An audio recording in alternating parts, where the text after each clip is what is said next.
Hello everyone. So this is class 12th economics CBSE macroeconomics chapter 1 circular flow of income. Basically first we need to understand what is circular flow of income. So circular flow of income का meaning जानने से पहले हम ये जानते हैं कि आखिर ये सर्कुलर फ्लो ऑफ इनकम आया कैसे. तो होता क्या है ना कि ह्यूमन बींग्स के वांट्स बहुत ही अनलिमिटेड होते हैं. एज यू ऑल नो कि there is unlimited and recurring wants of human beings, जिसकी वजह से प्रोडक्शन प्रोसेस कंटिन्यूअस हो जाता है, चलता ही रहता है, प्रोडक्शन होती ही रहती है. सो सबसे पहले क्या होता है ना कि हाउस होल्ड यानी कि हम और आप, हम जितने भी हाउस होल्ड्स हैं वो factor of FOP, basically FOP is factor of production. So FOP हम लोग फैक्टर ऑफ प्रोडक्शन प्रोवाइड करते हैं फर्म को. फैक्टर ऑफ प्रोडक्शन में क्या क्या आ जाता है, लेबर, कैपिटल. तो हम लोग फैक्टर ऑफ प्रोडक्शन प्रोवाइड करते हैं तभी जाके फर्म जो है वो प्रोड्यूस करती है. हमारे फैक्टर ऑफ प्रोडक्शन को यूज़ करके फर्म प्रोड्यूस करती है.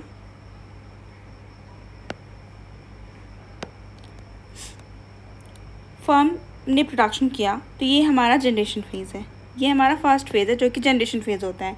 हम हाउस होल्ड ने फैक्टर ऑफ प्रोडक्शन प्रोवाइड किया, फर्म ने उसको एज ए इनपुट यूज़ किया और प्रोड्यूस किया. This is production phase. Similarly house hold, अब उसने फैक्टर ऑफ प्रोडक्शन यूज़ किया है यानी कि लेबर और कैपिटल को यूज़ किया, तो फर्म उसके बदले पेमेंट करेगी. तो जो पेमेंट करेगी ना, ये सेकंड फेज़ है. जब फर्म जो है हाउस होल्ड को पेमेंट के लिए पेमेंट देती है, पेमेंट में क्या होगा, लेबर के लिए क्या पे करेगी फर्म, वेज, कैपिटल के लिए रेंट. तो ये जो वेज दे रही है, रेंट दे रही है, फैक्टर प्रोडक्शन को पेमेंट कर रही है, वो फर्म दे रही है हाउस होल्ड को. तो this is income, household को इनकम मिल रही है. This is distribution veg.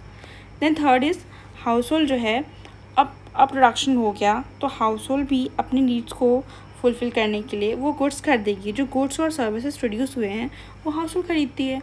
तो हाउस होल्ड उसे कैसे खरीदेगी, परचेज़ करने के लिए एक्सपेंडिचर होगा. हाउस होल्ड पैसा देगी तो एक्सपेंडिचर करेगी. This is expenditure. अगर आप ध्यान से समझें और इसे याद करने की कोशिश करें कि मतलब थोड़ा इजी हो जाए इसको समझने के लिए कि क्या होना चाहिए, कैसे याद करें, तो ये जो पहला फेज़ है ना, ये जो पहला फेज़ है प्रोडक्शन वाला, उसी से हमारा वैल्यू एडिशन मेथड आता है. जो इनकम डिटर्मिनेशन हम लोग करते हैं ना, इनकम डिटर्मिनेशन के लिए वैल्यू एडिशन मेथड होता है, इनकम मेथड होता है, एक्सपेंडिचर मेथड होता है. So this is actually value addition method, first one. Second one is income method. The third one is expenditure method. तो ये यहाँ से ही आया है वो. This is the origin point जहाँ से आया है. तो हमने अभी क्या देखा इसमें कि पहले प्रोडक्शन होता है, प्रोडक्शन फेज से इनकम फेज में जाते हैं. इनकम होके मतलब हाउस होल्ड फैक्टर प्रोडक्शन देती है ताकि फर्म प्रोड्यूस कर सके, प्रोडक्शन हुआ, फिर हाउस होल्ड को उसके बदले फैक्टर प्रोडक्शन देने के बदले इनकम मिला. इनकम जो मिला, अब हाउस होल्ड के पास इनकम आ गया, तब वो कुछ खर्च करेगी. तो उसने खर्च किया और यहाँ से ही हमारा आया एक्सपेंडिचर. सो ये पूरा साइकिल है. अब आते हैं दूसरे कॉन्सेप्ट पे. इसमें दूसरा कॉन्सेप्ट मेन जो है ये बहुत इंपॉर्टेंट है, stock variable and flow variable. Okay, stock variable क्या होता है, तो हमें समझते हैं कि स्टॉक वेरिएबल जो है वो टाइम डायमेंशनल नहीं होता, टाइम के बेसिस पे ऐसे टाइम के साथ जो वेरी नहीं करता. This is measure at a particular point of time. Variable that is measure at a particular point of time. And flow variable time dimensional होता है, measured over a particular period of time. अगर आपको इसे याद रखना हो या फिर समझना हो कि कैसे हम समझें कि कौन सा स्टॉक है और कौन सा फ्लो, तो आप ये ऐसे समझ सकते हैं. कहाँ, जैसे किसी एग्ज़ाम्पल देते हैं कि आपको एग्ज़ाम्पल में लिखा है कि नंबर ऑफ़ हाउसेस किसी पर्टिकुलर एरिया पे नंबर ऑफ़ हाउसेस लिखा हो, नंबर ऑफ़ हाउसेस ऑन 30 जून. तो किसी पर्टिकुलर डेट पे ऑन, ये जो ऑन है ना, ये ऑन किसी पर्टिकुलर डेट की बात कर रहा है, किसी पर्टिकुलर टाइम की बात कर रहा है, उस दिन पे कितने हाउसेस हैं, तो वो हो गया स्टॉक वेरिएबल। बट इसमें ही अगर हम फ्लो वेरिएबल की बात करें तो हम ऐसे बोल देंगे, या फिर ऐसे लिखा होगा कि नंबर ऑफ़ हाउसेस ड्यूरिंग, किसी पर्टिकुलर पीरियड की बात नहीं हो रही है, किसी पर्टिकुलर ईयर की बात नहीं, मतलब ड्यूरिंग लिखा होगा यहाँ पे, ड्यूरिंग 2017। तो पूरे साल में कितने हाउसेस हैं, ये यहाँ पे ऑन लिखा होगा, एट लिखा होगा, यहाँ पे ड्यूरिंग लिखा होगा। This is flow concept. Basically particular point of time पे जिस वेरिएबल को मेज़र करते हैं वो होता है हमारा स्टॉक कॉन्सेप्ट। पर्टिकुलर पीरियड पे ना होकर over of period of time हो तो वो होता है हमारा फ्लो कॉन्सेप्ट। और भी एग्जांपल हो सकते हैं स्टॉक वाले में।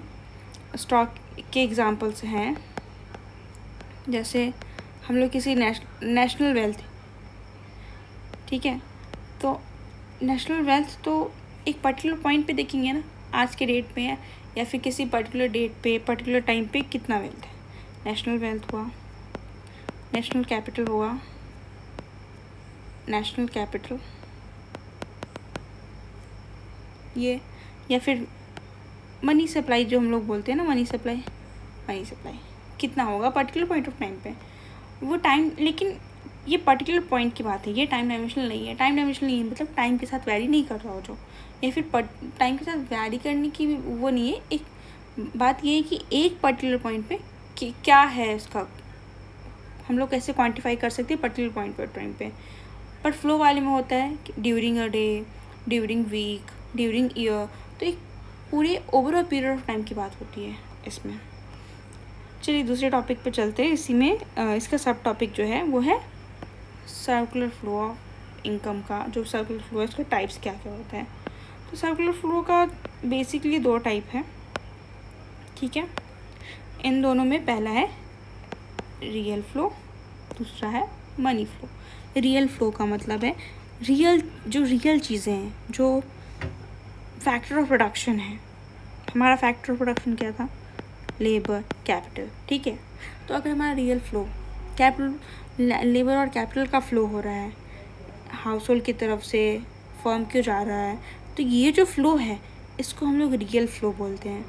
लेकिन वही अगर फर्म जैसे मतलब हमने देखा ना, हाउस होल्ड जो है वो फर्म को फैक्टर ऑफ प्रोडक्शन दे रहा था, लेबर और कैपिटल प्रोवाइड कर रहा है, क्योंकि हाउस होल्ड के ही कोई मेंबर होंगे जो लेबर एज अ लेबर काम कर रहे होंगे, कैपिटल प्रोवाइड करते हैं, लेबर प्रोवाइड करते हैं। तो ये जो चीज़ हो रही है ये रियल फ्लो है। लेकिन वहीं पे फर्म जो है उस रियल फ्लो के लिए, उस फैक्टर ऑफ प्रोडक्शन के लिए कुछ पे करेगा हाउस होल्ड को। अगर वो लेबर प्रोवाइड कर रहा है तो उसको वेज देना पड़ेगा, सैलरी देनी पड़ेगी। तो वो जो सैलरी दे रही है, पेमेंट दे रही है, मॉनेटरी फ्लो हो रहा है, मनी फ्लो हो रहा है, this is monetary flow. Now comes कि हमने देखा कि सर्कुलर फ्लो का मतलब ये है कि वैसे डायग्राम से देख सकते हैं। I will make you understand the literal English जो डेफिनेशन होती है वो, बट ये डायग्राम ज़्यादा हेल्पफुल है समझने के लिए भी, और एग्ज़ाम में भी आप यूज़ करेंगे तो आपके लिए बहुत अच्छा होगा मार्क्स के लिए।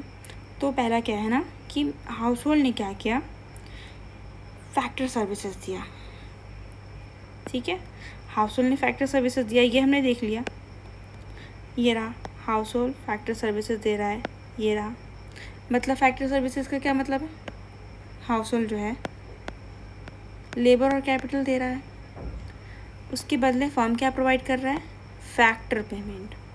हमने देखा कि फैक्टर पेमेंट प्रोवाइड कर रहा है, यानी कि वेजेस दे रहा है, रेंट दे रहा है लेबर और कैपिटल के लिए, है ना। फिर हमने क्या देखा कि ये तो हो गया। उसके बाद जब फैक्टर पेमेंट उसको मिलता है फर्म को, हाउस होल्ड को फर्म से, उसके पास इनकम आ जाता है। तो इनकम का आ जाता है तो वो क्या करेगा, गुड्स एंड सर्विसेज को परचेस करेगा और उसके बदले कुछ पेमेंट करेगा। बिना पैसे दिए तो नहीं गुड्स एंड सर्विसेज ले लेगा। तो ये फर्म जो है गुड्स एंड सर्विसेज प्रोवाइड कर रहा है हाउस होल्ड को। जब ये हाउस होल्ड को गुड्स एंड सर्विसेज प्रोवाइड कर रहा है तो हाउस होल्ड भी उसके बदले उसके गुड्स एंड सर्विस को परचेज करने के लिए कंजम्पशन एक्सपेंडिचर देता है। तो ये हमारी इकॉनमी में जब हम लोग टू सेक्टर इकॉनमी की बात करते हैं, यानी कि सिर्फ हाउस होल्ड और फर्म जहाँ होती है उसको टू सेक्टर बोलते हैं, बिकॉज सिर्फ दो लोग इन्वॉल्व हैं, दो सेक्टर इन्वॉल्व है बेसिकली, हाउस होल्ड और फर्म। तो इस केस में हाउस होल्ड और फर्म वाले टू सेक्टर इकॉनमी के केस में सर्कुलर फ्लो ऑफ इनकम में ऐसे ये सर्कुलर फ्लो हो रही है। इनकम का सर्कुलर फ्लो कैसे हो रहा है वो बताया है इसमें, कि कैसे पहले फर्म को हाउस होल्ड अपना फैक्टर सर्विस प्रोवाइड करती है, उसके बदले उस फैक्टर पेमेंट मिलता है, फैक्टर पेमेंट से हाउस होल्ड का इनकम है, वो इनकम का सोर्स है। फिर वो इसी इनकम से वो अपने लिए गुड्स एंड सर्विसेज खरीदती है और goods and services firm he provide कर रही है। तो this is a circular flow. Basically economy का पैसा इकॉनमी में ही है और सर्कुलर फ्लो हो रहा है इनकम का। आई होप आपको समझ आ गया हो। I tried my best. कि वैसे और भी चीज़ें जो भी पूछना हो आप पूछ सकते हो, कोई इशू नहीं है। आपको अगर कुछ डाउट है, कुछ भी है, पूछ सकते हो।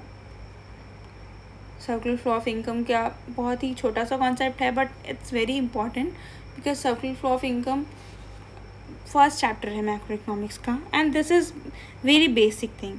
सर्कुलर फ्लो ऑफ इनकम का बहुत सिंपल अगर देखें, सर्कुलर फ्लो का मतलब ही है कि cycle of generation of income in the production process. This is definition only. लेकिन आपको अगर ये डायग्राम समझ आ गया तो आप समझ सकते हैं सर्कुलर फ्लो का मतलब ये जो साइकिल बन रहा है, ये जो साइकिल बन रहा है ना, ये है circular flow of income, which is cycle of generation of income. यानी कि इनकम जनरेट हो रहा है और उसका एक साइकिल बन रहा है, एक सर्कुलर फ्लो हो रहा है। पहले हाउस होल्ड फर्म को दे रही है, फर्म उसके बदले पेमेंट कर रही है, फिर उसे इनकम आ रहा है, इनकम से वो फिर खरीद रही है और वो पैसा फिर फर्म के पास जा रहा है। Thank you so much.